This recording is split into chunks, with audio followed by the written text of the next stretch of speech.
নমস্কার বন্ধুরা, সবাই কেমন আছো? আশা করি ভালোই আছো। আমিও ভালো আছি।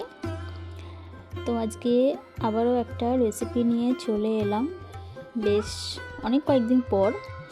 তো যাই হোক, আজকে লাউ দিয়ে 3টে রেসিপি বানিয়েছি। তো 3টে রেসিপি একসঙ্গে যদি তোমাদের সঙ্গে শেয়ার করি তো ভিডিওটা অনেকটা বড় হয়ে যাবে। তো সেই জন্য আমি 3টে রেসিপিকে আলাদা আলাদাভাবে ভাগ করে নিয়েছি।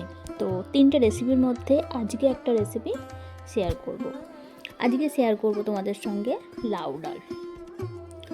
লাউ দিয়ে তোমরা মসুর ডালও করতে পারো, মুগ ডালও করতে পারো, বা যে কোনো ডালই করা যায় লাউ দিয়ে। তো আমি আজকে মুগ ডাল করেছি, বা মুগের ডাল যেটা বলো।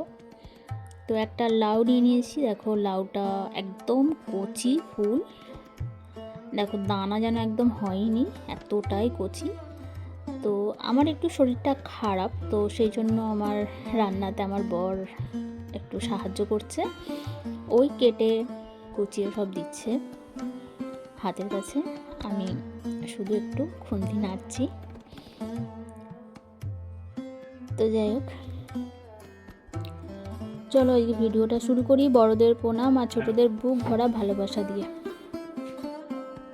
লাউগুলো দেখো কেটে নিচ্ছে, মানে লাউটা একদম ছোটো ছোটো করে কাটছে। ও অত তাড়াহুড়ো করে করতে পারে না, তো যেমন পাচ্ছে তেমনভাবেই কাটছে। তো এই যে কাটছে দেখো, এটা ডালের জন্য কাটছে। 3 রকম যে রেসিপি হবে, 3 রকম রেসিপিতে 3 রকমভাবে কাটতে হবে। তো লাউ দিয়ে হবে 2 রকম রেসিপি। আর লাউয়ের যে খোসাটা দেখছো, খোসাটাও কিন্তু ফেলবো না, ওই খোসা দিয়েও একটা রেসিপি আসছে। তো সেটা দেখবে, তোমাদের সঙ্গে শেয়ার করব। সেটাও এমন কিছু না, খুবই সাধারণ একটা রেসিপি। এটা প্রত্যেক ঘরে ঘরেই হয়, সবাই তোমরা করো। তো অনেক রকমভাবে করো, তো আমি কিভাবে করি সেটাই দেখাবো। তো দেখো ওইটা যে মোটা মোটা, ওটা একটা করবো রেসিপি। আর এটা দেখো ছোটো ছোটো করে কেটেছি, এটা একটা রেসিপি বানাবো। এটা ডাল করব। আর এটা একটা কেটে নিয়েছি লাউয়ের খোসা আর আলু, এরকম একদম ছোটো ছোটো করে কেটে নিয়েছি। তোমরা যেমন খুশিভাবে কাটতে পারো। তো ওই দুটো রেসিপি তুমি তোমাদের সঙ্গে পরে শেয়ার করব। তো আজকে ডালটা শেয়ার করব।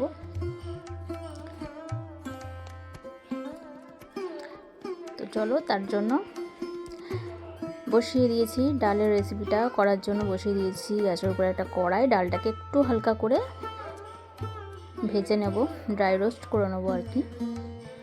তো আমি আমার পরিমাণ মতন একটু ডাল নিয়ে নিয়েছি, ডালটাকে একটু হালকা করে ভেজে নেব। ডালটা কাঁচাও করা যায়, কিন্তু কাঁচা করলেও ভালো লাগে, খারাপ লাগে না। কিন্তু এইভাবে যদি একটু ভেজে নিয়ে করো না, তার স্বাদটা কিন্তু বেশ সুন্দর হয়। আমার তো বেশ ভালো লাগে। তো তার জন্য দেখো ডালটা একটু হালকা করে ভেজে নিয়েছি, হালকা লালচে ভাবে এসেছে। তখন দিয়ে দিলাম অল্প একটু সরিষার তেল, বা যে কোনো তেল দিতে পারো তোমরা, রিফাইন তেলও দিতে পারো। তেলটা দিলে কিন্তু ডালটা খুব সুন্দর সিদ্ধ হয় তাড়াতাড়ি, আর স্বাদটাও বেশ সুন্দর হয়। তো সেই জন্য তেলটা দেওয়া। এটা প্রেসার কুকারেও করা যায়, তো আমি করছি কড়াইয়ে করে। তো ডালটা আমার ভাজা হয়ে গেছে। এবার আমি দিয়ে দিচ্ছি পরিমাণ মতন জল, যতটা পরিমাণ আর কি লাগবে ডালটা সিদ্ধ হতে, সেই পরিমাণ অনুযায়ী আমি দিয়ে দিলাম জল। দেখো অনেকটা বেশ পরিমাণ জল দিয়ে দিয়েছি। তো এবার আমি দিয়ে দেবো কেটে রাখা যে লাউটা, মানে যে লাউটা আমি কেটেছিল আমার বর ডালের জন্য, সেটা আমি দিয়ে দিলাম।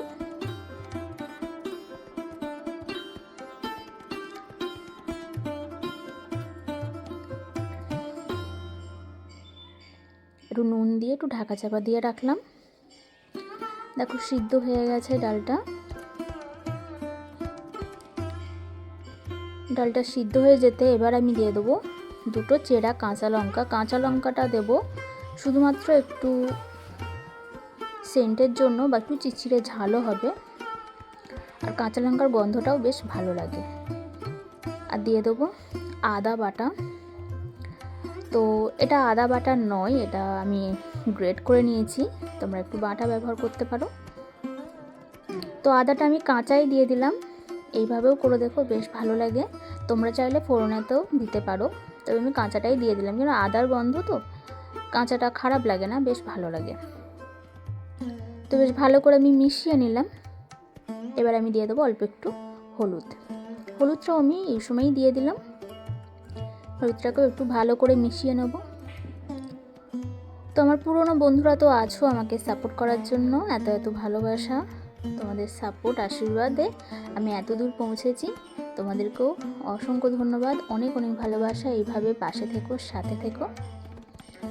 তো দেখো তারপর ডালটা ঢেলে নিয়ে একটা জায়গায় আবারও কড়াইটা বসিয়ে দিয়ে দিলাম একটু তেলটা একটু বেশি পরিমাণ দিয়েছি, আর আমি সর্ষের তেল ব্যবহার করেছি। তো এরকম ডালেতে কিন্তু সর্ষের তেলটাই বেশ ভালো লাগে। তো তেলটা গরম হয়ে যেতে দিয়ে দিলাম 5 ফোড়ন, শুকনো লঙ্কা আর তেজপাতা।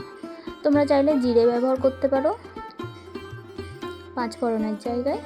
তো আমি 5 ফোড়ন ব্যবহার করেছি, এটাও বেশ ভালো লাগে গন্ধটা। তো ফোড়নটা একটু হালকা করে ভেজে নিয়েছি। এবার আমি দিয়ে দেবো সিদ্ধ করে রাখা ডালটা।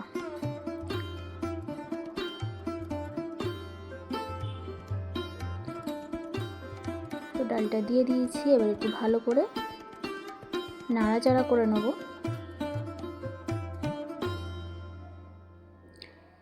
দিয়ে দিলাম আরও একটু পরিমাণ এই বাটি ধোয়া জল।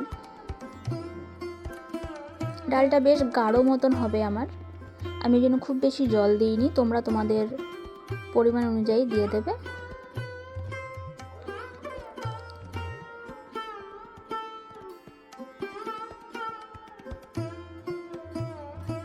এবার ফুটতে দিয়েছি।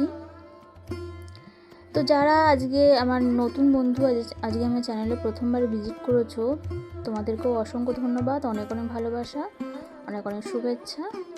আজকের রেসিপিটা যদি দেখে ভালো লাগে অবশ্যই চ্যানেলটাকে সাবস্ক্রাইব করে নেবে, আর পাশে থাকা বেল আইকনটা প্রেস করে অল নোটিফিকেশনটা অন করে দেবে, তাহলে আমার নতুন নতুন ভিডিও সবার আগে পৌঁছে যাবে।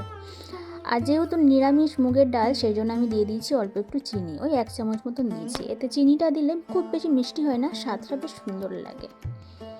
তো ডালটা ফুটে গেছে, একদম রেডি। একটা জায়গায় দেখো তুলে নিয়েছি। নিরামিষের দিন এরকম গরম গরম ডাল ভাত সঙ্গে একটু আলু ভাজা হবে, ব্যাস, আর কিছু চাই না। অসাধারণ লাগে, দুর্দান্ত লাগে। কত সুন্দর হয়েছে দেখো রঙটা, খেতেও কিন্তু দুর্দান্ত হয়েছে। অবশ্যই একবার ট্রাই করে দেখতে পারো। তো আজকের রেসিপিটা তো এতটুকুই। দেখা হচ্ছে পরের একটা রেসিপির সঙ্গে। এতক্ষণ ধৈর্য সহকারে আমার এই ভিডিওটা দেখার জন্য সকলকে অসংখ্য ধন্যবাদ, অনেক অনেক ভালোবাসা। আজকের রেসিপিটা সবার কেমন লাগলো অবশ্যই একটা কমেন্টের মাধ্যমে জানাতে ভুলো না। তোমাদের একটা কমেন্ট কিন্তু আমাকে উৎসাহ দেয় নতুন নতুন ভিডিও দেওয়ার জন্য, তাই একটা কমেন্ট অবশ্যই করো। আর যদি রেসিপিটা ভালো লাগে তাহলে অবশ্যই লাইক করো। দেখা হচ্ছে পরের একটা ভিডিও, ততক্ষণ সবাই তোমরা খুব খুব ভালো থেকো, সুস্থ থেকো, টাটা।